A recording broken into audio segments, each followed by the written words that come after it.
you're not saying you think Republicans are going to stop. I don't think Donald Trump wants another election. You think for a second you want? I have 24 Trump 2028 hats. These folks keep sending me.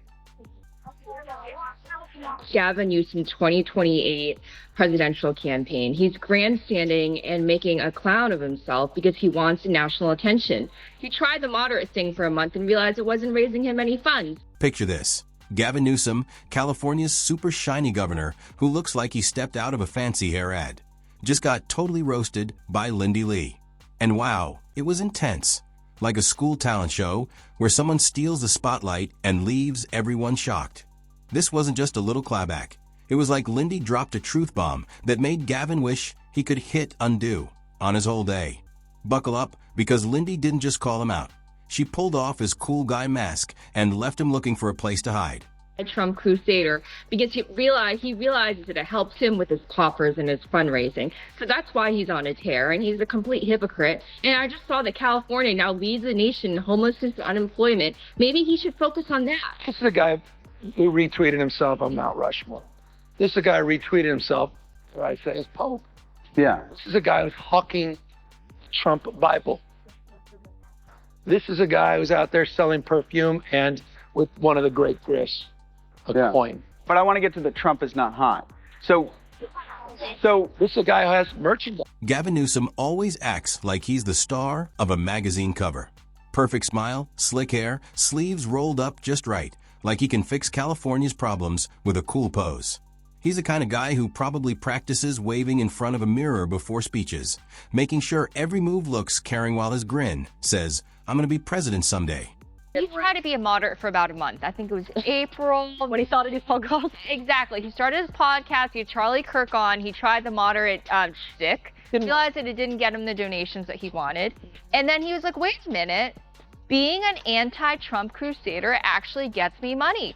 I want people to be aware that a lot of what politicians say on TV, on social media every day is to get the coffers, to get money rolling into the coffers, to get their fundraising machine. If you're loving this gossip, make sure to follow for more. Now here's the thing about looking perfect. One tiny scratch and the shine falls apart, showing the plain, old cardboard underneath. That's where Lindi comes in, not with a little scratch, but with a giant flamethrower. You'd think Gavin could handle anything. Wildfires, power outages, even fancy San Francisco brunches after being governor. But Lindi showed everyone he's not as awesome as his Hollywood governor act makes him seem. I do want to say that $1 billion in 100 days is not just run-of-the-mill. This is astounding. And I have a duty of care to my donors who gave millions of dollars, and it wasn't easy for them to give. Some of them were paying in installments. It was a sacrifice for them. They looked for ways to give.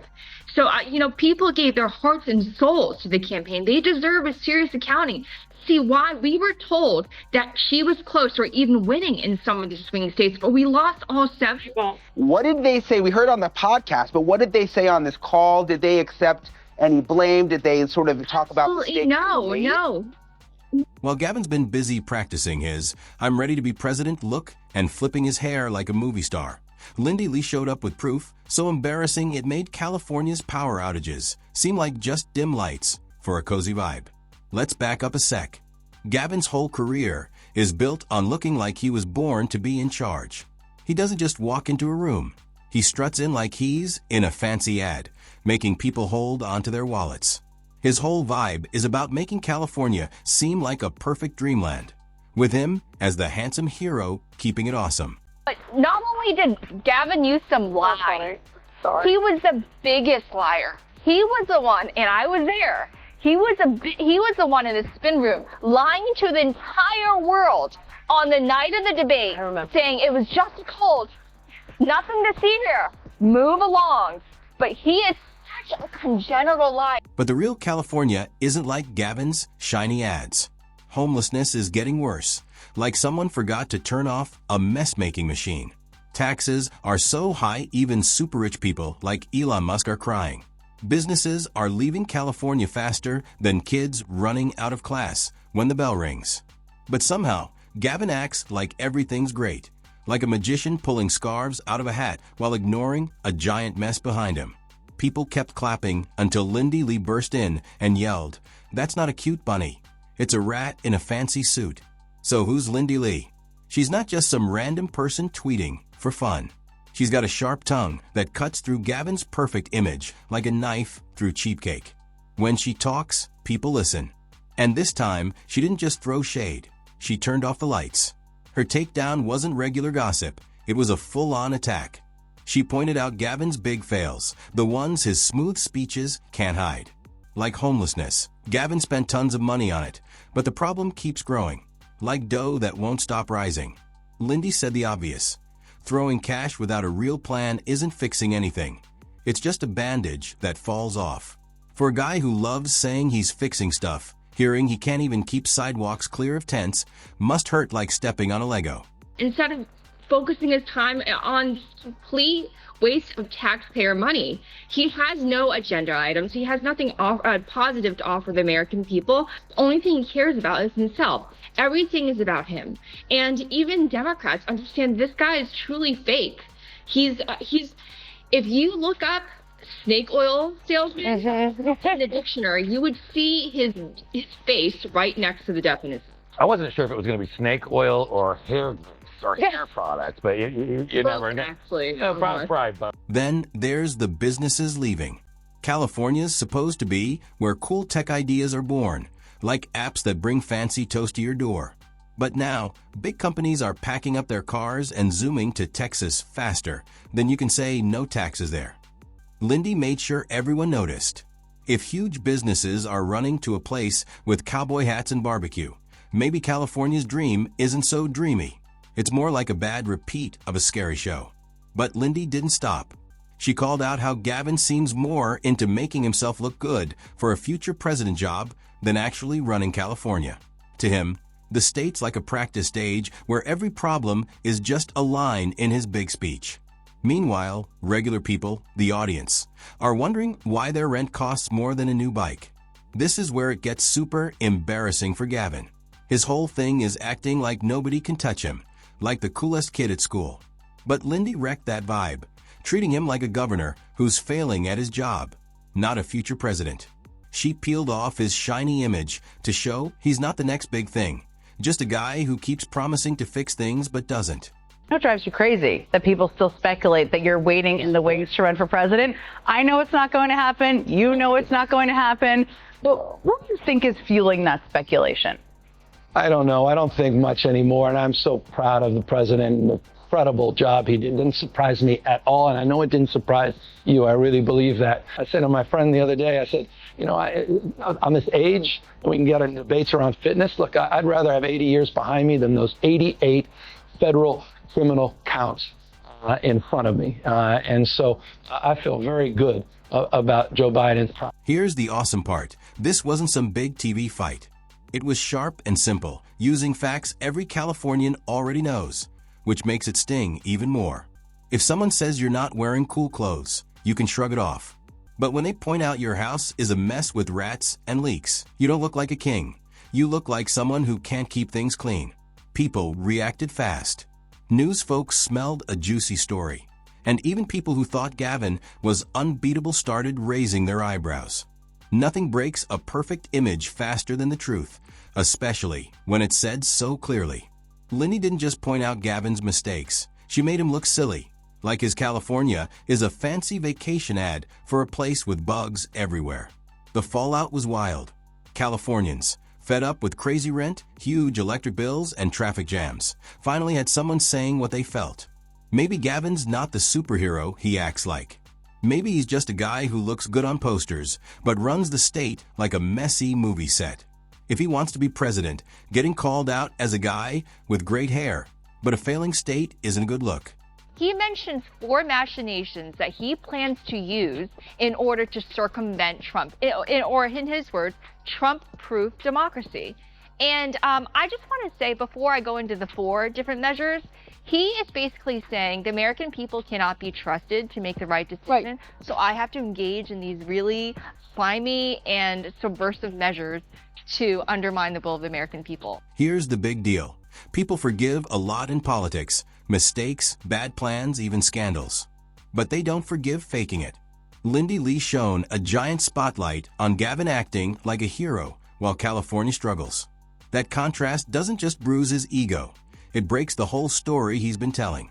Suddenly, he's not the cool guy everyone thought. He's scrambling to fix his image, but it's not working.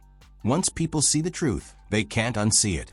No amount of fancy hair or smooth talks can cover it up. This takedown spread like wildfire because Gavin's used to controlling the story, always looking perfect while problems pile up behind him.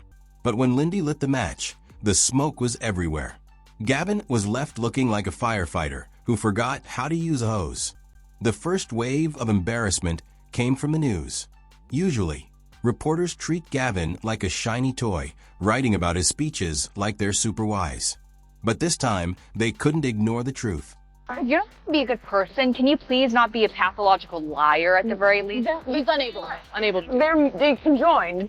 I want to say, so he's out there doing a 180 on trans, but he's been on the forefront of trans advocacy all these years. Are you treating us like, why are you treating us like idiots? Or that we were born yesterday? We remember distinctly, he was one of the most ardent trans warriors. Not only that, he has the gumption to rewrite history and say that he knew all along that Biden's brain was melting. Lindi's words were too real to brush off. She didn't talk about big, fancy ideas. She pointed out obvious stuff. Homelessness isn't just numbers. It's tents on sidewalks and needles in parks.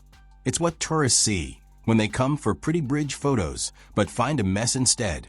So when Lindi laid out Gavin's fails, the news had to jump on it. Reporters love a good story, especially when it's about someone they used to treat like a star. Overnight, the news stopped praising Gavin's smooth talks and perfect looks. Now, they were digging into the mess under his shiny surface. The second wave came from Californians themselves. Gavin's always been good at making big problems sound small. Wildfires are just a bit of smoke, homelessness is being worked on, taxes are worth it. Power outages are like cozy candle nights. But people aren't buying it anymore. You can only ask for sacrifices so long before folks realize they're paying while their governor dreams of bigger jobs. Go through the force. His first thing is a special election. What does that mean? A special session of the state legislature. He would just call them back and have them do a lightning round of Trump-proof measures that will circumvent his immigration enforcement and other, for example, the deployment of the National Guard. Basically, Trump-proof anything. He lost that in court, but he doesn't have that power. He lost. He is lying. He's saying whatever. As I said before, he's saying whatever he thinks his audience wants to hear. Lindi Lee gave Californians the words for their annoyance. She didn't say anything they didn't already know. She just said it louder and clearer, without Gavin's shiny filter. Suddenly, people at coffee shops, dinner tables, and even online were buzzing. Folks who used to just accept the mess started asking, if Gavin can't handle California, how's he going to run the whole country? It's like a kid messing up a group project, but saying he's ready to be class president.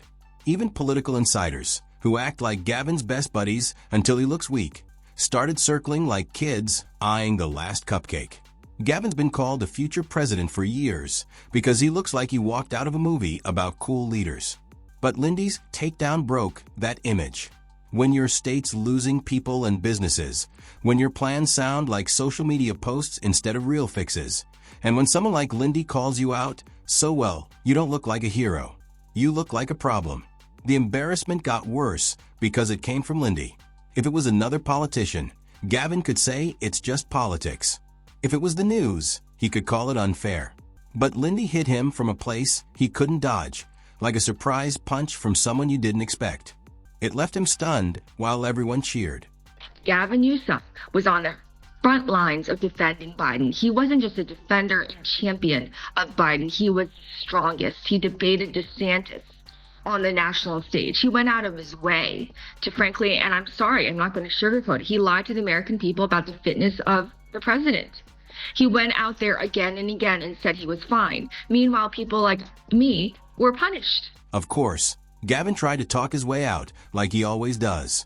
He's great at taking a mess, adding some charm, and acting like everything's fine. But when the truth is so clear, charm looks like trying too hard. He can say he's fixing homelessness, but people still see tents outside stores. He can brag about California's cool tech, but everyone knows friends who moved away. He dreams of being president, but folks wonder if he can even run a neighborhood meeting. That's why Lindi's takedown hits so hard. She showed the huge gap between what Gavin wants to be and what's really happening. He wants to be a big deal leader, but he runs California like a messy school project. He wants to look like a hero for new ideas, but he ignores basics like affordable rent. He wants to be the coolest Democrat, but now he looks like a shiny rock that's actually worthless. This embarrassment sticks because it's not just a quick story. It's about the real struggles Californians deal with every day. Businesses don't need news to know why they're leaving. They're already gone. Gavin can't just smile and escape this. The truth is too big, and it's not going away. Aren't suggestions, and laws aren't optional. You cannot handle your own state. The President of the United States has every right to come in. And right now, Gavin Newsom is treating public safety, he's treating our lives and our treasure as his plaything for his presidential campaign. His priority isn't the safety and the well-being of the American people. It's his own political preservation. He's positioning himself, trying to have it both ways, trying to pretend that he's all for illegal aliens, and then also that he's moderate. He cannot have it both ways. So where's Gavin now? In a super awkward spot. The guy who acted like he was born to be the next big thing suddenly looks like he might break. His rivals sense weakness. His friends are starting to back away. Every time he's on TV, people don't just see his perfect hair and smile. They hear Lindi's words reminding them of the mess in California. And Gavin knows it. That's the most embarrassing part. It's not just everyone talking about it. It's personal. When your whole thing is being the untouchable cool guy, nothing hurts more than someone proving you're not so untouchable after all.